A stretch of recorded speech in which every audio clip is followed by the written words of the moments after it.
جو تم چاہتے ہو اسے صرف اسی صورت میں پا سکتے ہو کہ جب تم اس پر صبر کرو جو تم نہیں چاہتے۔ جب درد حد سے بڑھ جائے تو انسان ہوتا نہیں، خاموش ہو جاتا ہے۔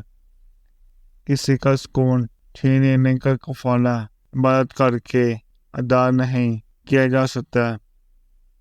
پاکیزہ ترین محبت یہ ہے کہ تم کسی شخص سے محبت کرو یہ جانتے ہوئے کہ وہ تمہارا نہیں ہو سکتا اور اسے خوش دیکھنے کی تمنا کرو۔ کچھ تکلیفیں ایسی ہوتی ہیں جن پر معاف تو کیا جا سکتا ہے پر تعلق نہیں رکھا جا سکتا۔ ٹوٹ کر نا امید نہیں ہونا چاہیے، کیونکہ ٹوٹنا بھی کبھی نئی زندگی کی شروعات کا سبب ہوتا ہے۔ محبت ایک خوشبو ہے، ہمیشہ ساتھ چلتی ہے۔ محبت کرنے والا انسان تنہائی میں بھی تنہا نہیں رہتا۔